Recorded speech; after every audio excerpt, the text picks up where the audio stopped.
Yes, it's quite remarkable. A virus is genetically programmable to eliminate anyone or anything. Imagine a weapon that can target specific demographics, ethnic groups. It could wipe out whole continents except for those chosen to survive. The virus started off, of course, as a potent bioweapon. But as you can see, we've programmed far beyond that. Think of it as a supercomputer or a nanomachine that can be programmed on a genetic level. This is just the beginning. The Syphon Filter virus is the next millennium. With the virus and its delivery system, no cell is immune. Cancer cells will become a thing of the past. For those of you who are wondering, where am I going with this? Biological warfare and bioterrorism historical review. Early use of biological warfare. Infectious disease were recognized for the potential impact of people in armies in early 600 BC. They created as the filth of cadavers, animal carcasses, and contagion had devastating effects and weakened the enemy. So basically, and I remember hearing about this back in the day, they would get, cattle, horses, whatever, infected with something and use a catapult and throw it over the walls of whatever castle and everything they're trying to invade. Military leaders in the Middle Ages recognized that victims infected disease could become weapons themselves. During the siege of Kaffa, fortified Geneos controlled seaport now Feodosia, Ukraine. In 1946, the attacking Tartar force experienced the epidemic of plague. The Tartars, however, converted their misfortune into opportunity by hurling the cadavers of their deceased into the city, thus initiating the plague epidemic in the city. The outbreak of plague followed, forcing the retreat of the Geneos forces and the plague pandemic, also known as the Black Death. So you'll see where I'm going with this. Designing DNA-specific bioweapons. The Atlantic report that experts in genetics and microbiology are convinced that we may be only a few years away from the development of advanced genetic bioweapons able to target the single human being based on their DNA. I don't remember when this thing was done. The authors point a scenario of development of the virus that causes only mild flu in the general population, but then the virus crosses paths with the cells containing a very specific DNA sequence, and the sequence would act as a molecular key to unlock secondary functions that would trigger the fast-acting neurodestructive disease that produces memory loss and eventually death. The requisite equipment, including the gene sequencers, microarray scanners, and the mass spectrometers, now cost over $1 million, but on eBay it can be had for as little as $10,000, according to Ronald Kessler, the author of the 2009 book of the President's Secret Service. So anyway,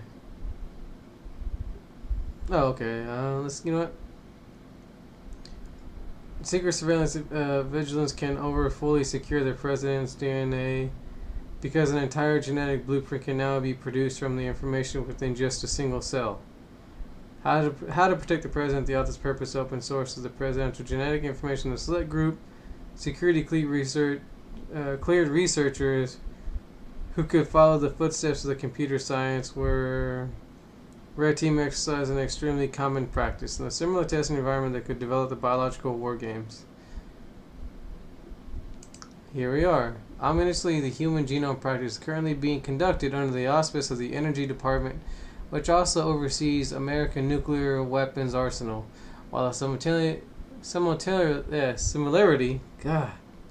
of the DNA, all humans seem to argue against the feasibility of gene weapons. British and other scientists were not so sure in October 1997. I'm going to skip some of this. Nathan warned that such weapons could be delivered to humans not only in the anticipated forms such as gas or aerosol, but also might be introduced into water supplies, backing off of any suggestion that such weapons might be capable of eliminating the majority of the world's population all at once. He suggested that the bioweapons might be used not only to induce death but to cause sterility and deformed births in the targeting groups. The results just as certain as the genetics, but a slower, more insidious, and therefore potentially undetectable attack. Current estimates of the cost of developing a gene weapons were placed at around 50 million. Still quite a stretch for isolated bands of neo-Nazis, but well within the capability of covert government programs. The former Soviet Union, for example, was said to have developed a gene weapon utilizing the transplantation of microbes that cause leak fever into germs in ordinary wine yeast, which would have allowed the yeast to spread what the Soviets predicted would have been a genocidal plague of leak fever. On another occasion, the Soviets attempted to combine the genes of cobra venom with influenza virus, which would have made for a deadly combination. Indeed, it was unclear, however, the Soviets, whose potential enemies ran the gamut from the Germans and Latvians to the Chinese and Pakistan, had intended to target a particular group, which was clear of the potential potency of the weapons. It estimated that a mere 20 grams of leak fever virus could potentially kill up to 5 billion people. Now I'm going to skip the rest. I'll be posting these in the video, or below in the video. Ethnobioweapons. Can you imagine, though, the Syphon Filter virus actually being real? That one I never would have thought, oddly. But scientists make more and more progress genetic virus research and the use of the reprogrammed virus to fight cancer and genetic illness. So obviously, like anything in science, good and bad. Basic idea behind this is the virus gets a genetic marker and then attacks to cells, attached to cells with its DNA delivered code, repairs or destroys. Which sounds good, also has a very dark side. The virus can be programmed to specific haplogroups to attack specific ethnicities who carry such haplogroups. In fact, the target can be distant as a single person. If this person's DNA is known and a specific virus is set free, all who get it suffer a mild flu, but the target persons perish. There was something strange in the last Ebola outbreak. And for those of you who've never played Syphon Filter, or for those who don't remember, or might need the memory jog. If you remember when Leon gets infected, how it is basically like the flu. She's weakened. It makes her pass out. She's just coughing a lot. The virus is pretty much just slowly weakening her. And then I think it was Benton himself who said that eventually she would look like a walking corpse. So basically, it just weakens you. It just weakens you to the point you're dead. You die. I don't quite know how, but still, it's basically just like the flu in a sense, like an extreme version of the flu. Now, according to this, it's just basically saying that the Ebola virus was right here. The strange thing that all the white Asian persons who got infected by Ebola, be it Spanish nurse, British, and American nurses and doctors, all survived the mild effects. While only black infected inside the USA could not be saved, and so he suffered a complete organic breakdown even with best medical treatment. Besides that, the virus showing strange behavior, the people who survived suddenly changed their eye colors. Such things normally happen when the genetic modified virus does its work on and changes DNA inside the cells, and apparently this is what they're talking about.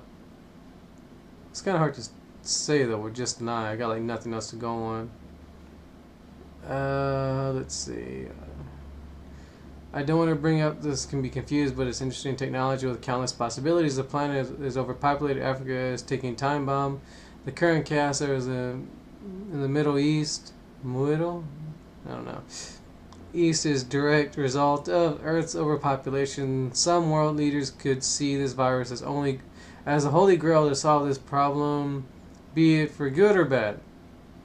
And someone here is just saying that's not what he's saying is not true. This woman who was infected survived, and doesn't seem like she's had any change in eye color.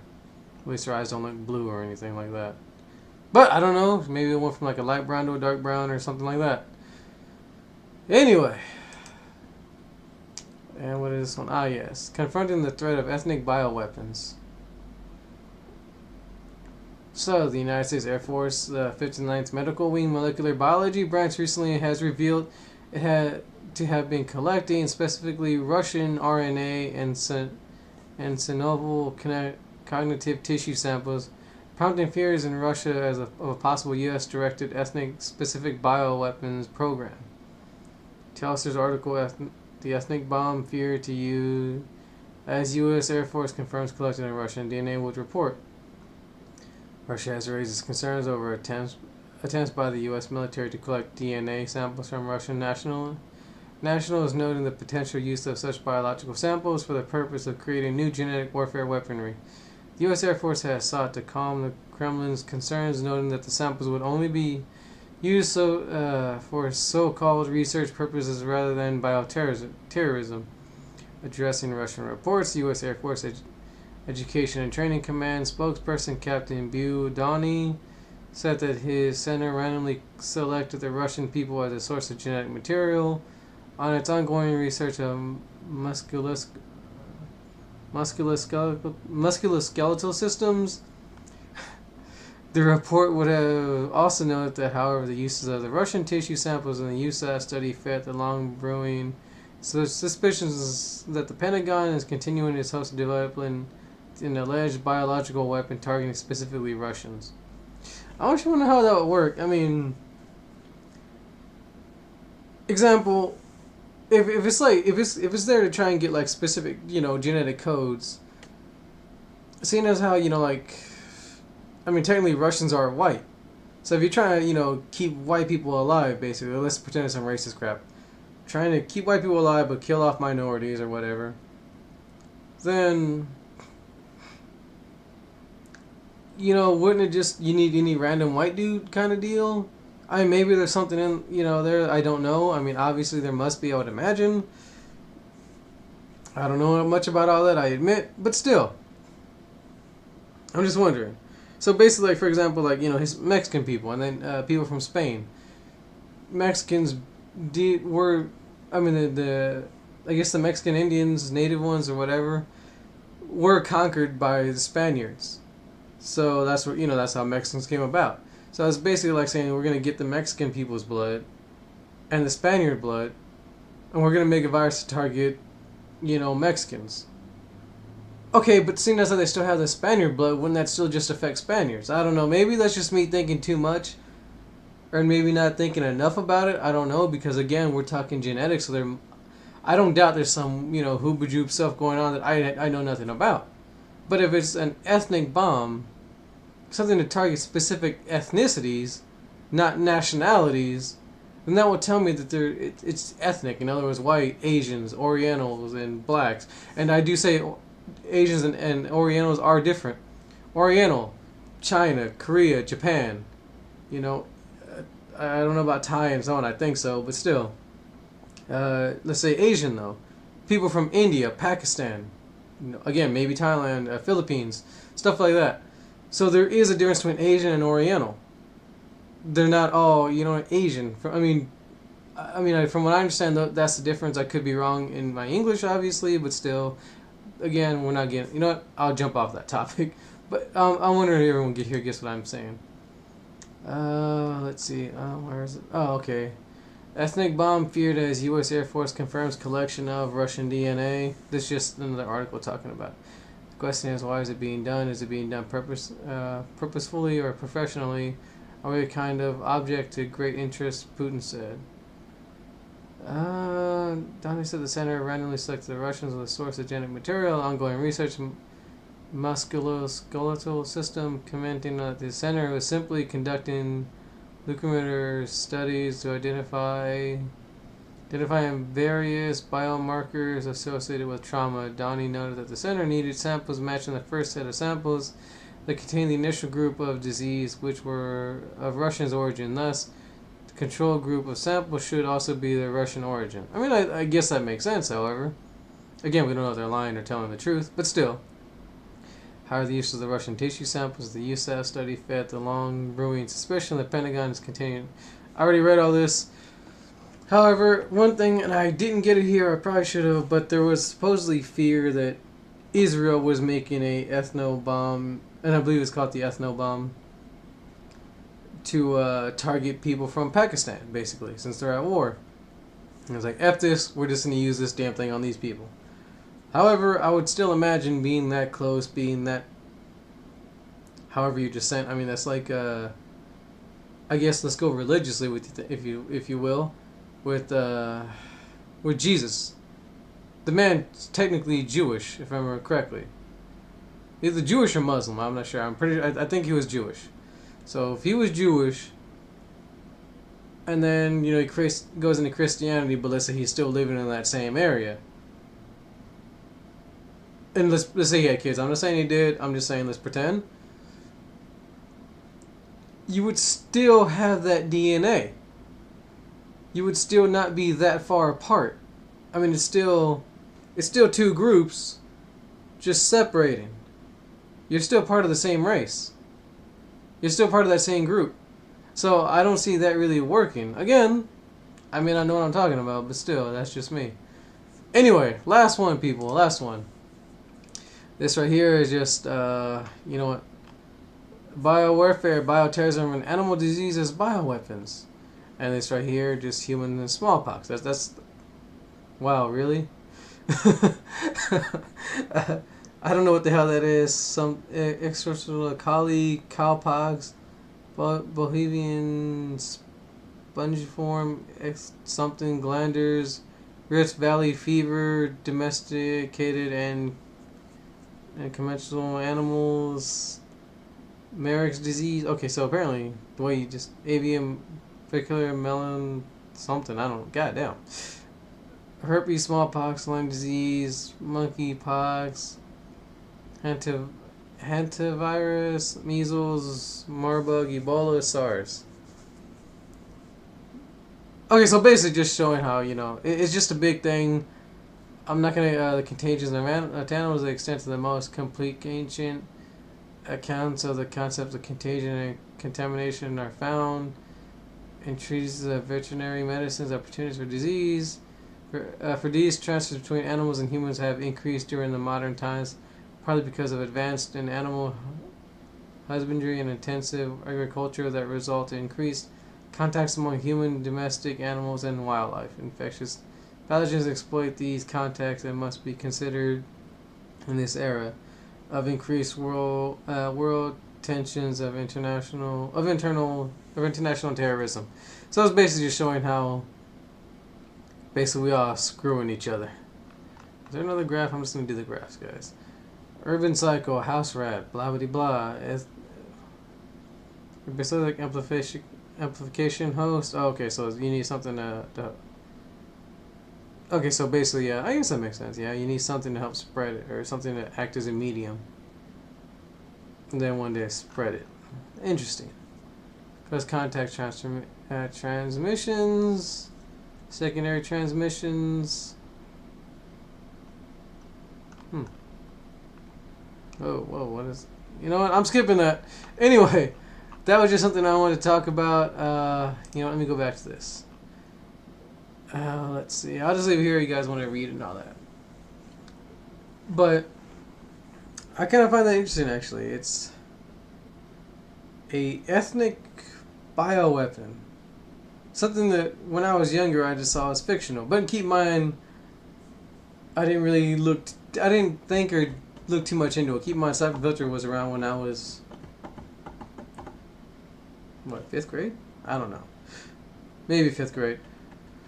At least, I think that's when I remember really getting into it. Yeah, I want to say, I could be wrong. Maybe in 6th. But still, it's something I never fully considered. Just a virus that can specifically target a group of people. To me, it was fiction, but I guess at the time it was for everybody. But to find out something like that is actually real, this one actually can be like, holy crap for me. When I first heard it, I was like, what? Holy shit. But when I found out about CONAP 8888, and I got a video on that when the CDC and the government actually has a zombie outbreak plan. I might redo that video, but still, that one at least was comical for me. This right here is just plain freaky if you think about it. Because if you look at how technology goes, it's just going to get more dangerous and just going to become more of a reality. Now, don't get me wrong. I don't doubt there would be a way to okay, wait, all these people are dying, we need to do something. For example, you might have a group of people in a city dying. Or maybe not. Yeah, I would say a city. you know, because I know like the what is it?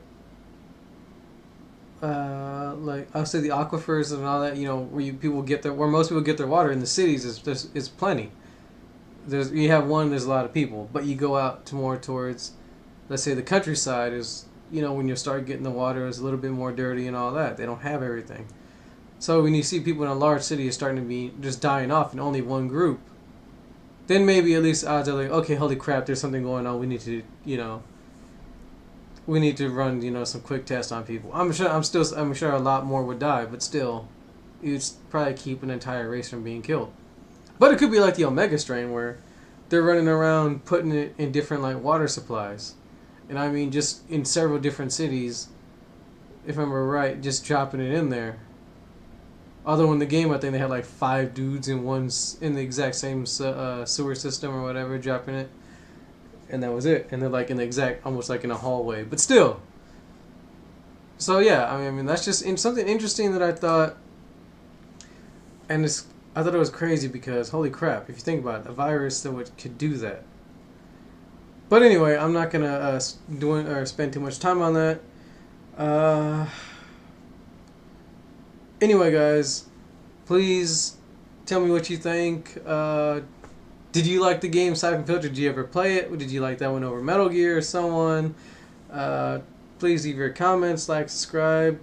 Tell me what you think of just this in general. Did you already know about it, or did I just inform you about it? Whatever. Yeah, I got nothing else. I'm also just talking to help put fillers so I can have my, you know, my source videos and my subscribe button and all that. But anyway, I'm at least admitting to it. Anyway, you guys take care. I'll see y'all next time. Please leave any suggestions for me, and you can always find me on Twitter, leave suggestions. Although, again, I'm a real tiny channel, but thanks to YouTube, I'm not getting as many views as I was at times. Yeah, I guess that's about it. Y'all take care. And, thank you to everyone who's been following me. Thank you to everyone who still watches my videos time to time. Thanks for all that, really. Even though no one really watches, I'm still going to do them whenever I get a chance. I just know not to make it a priority, basically. But, anyway. Y'all take care.